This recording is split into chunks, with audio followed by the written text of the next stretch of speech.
Hi, this is Prince Palma Marcos. This video is about what a dream is and what an out-of-body experience is. A lot of people will ask, well, what's the difference between a dream and an out-of-body experience?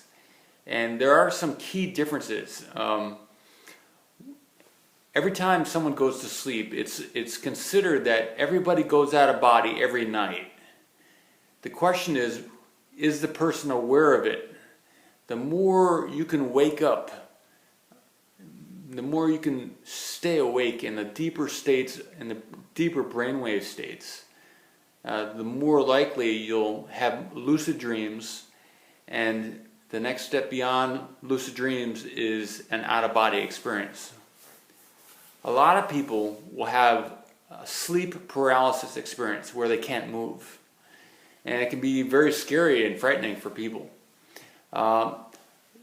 My understanding is that when people have the sleep paralysis, they're starting to relax and they're starting to maintain awareness into the deeper brainwave states. And the sleep paralysis is when you're not completely in your body. And in the beginning, that can be very scary. But when you hear about that, the sleep paralysis is the kind of the bridge between waking and moving around and sleep, and that it can lead into out-of-body states, it becomes interesting. The more you learn, dreaming turns out to be you're slightly out of body, you're almost like in a sleep paralysis state. You're not aware of the paralysis. You're asleep. You're in an experience, and so you're slightly out of body. You're slightly out of phase with the physical body, so you're not able to move. But in the dream, you're kind of confined to the surrounding of the body within about 6 or 7 feet. I would say it's because of the etheric. You're more in the etheric energy, but you're also in that deeper brainwave state of the theta and the delta, which is a sleep state. So the body is recovering. Getting out of body slightly allows you to be more in touch with the astral body and with the mental body and the other bodies. So getting out of phase allows those energies to work with the body and to heal it and to allow it to do its thing. When you're not in the way of the cells can do their things. So, but in a short way so a dream is you're confined to the area around the body, and you're processing the food that you ate during the day, the water, all the different elements that you were involved with while you were walking around during the day.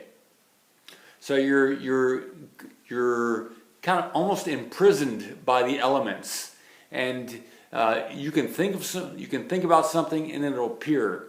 And I also think that different people dreaming can communicate with each other, and you can have dreams together with other people. And then you could have lucid dreams where you're somewhat awake and alert in the dream, and you can use your mind, but you're still in an environment. You're not out exploring far distances from the body. So in a dream, you're kind of confined to the immediate body, right?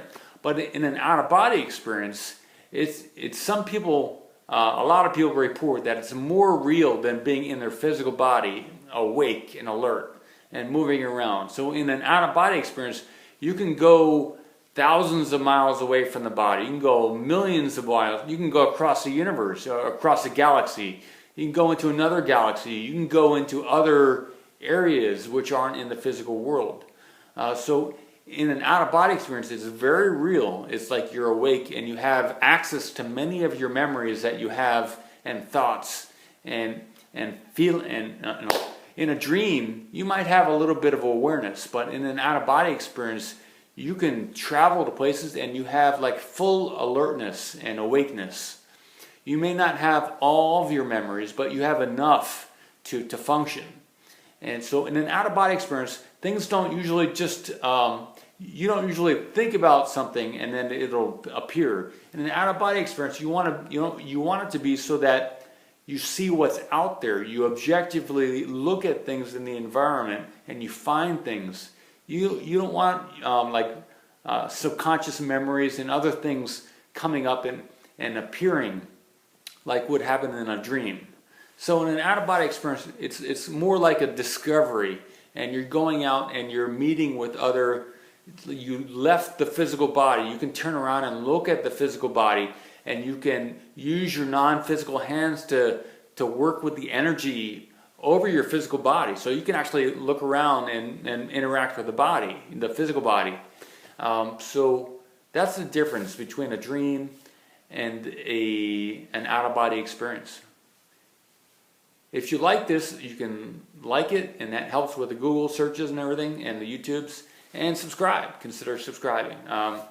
This is through the Out of Body Journal, outofbodyjournal.com, and the idea behind this is to have a place where different people with different experiences can post. So if you've had out-of-body experiences or lucid dream experiences or sleep paralysis, and you make a video, we can list it here in the YouTube channel.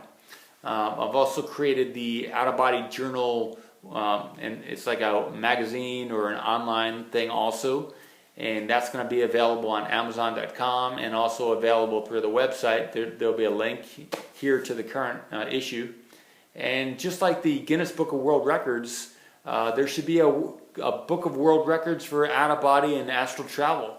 So if you have some amazing experience or just some experience in a certain area that you did something or you met somebody or you learned something, we should have a way to notate that. And so it'd be like the out-of-body Book of World of Universal Records or out-of-body Book of Records. So that's gonna, if you send me your experience or if you list it in a Google Doc that I might add to this video, then you could, each time something happens, you can put your experience on there, and then month by month, or however often the journal comes out, we'll publish your things in there. And eventually it'll become a book.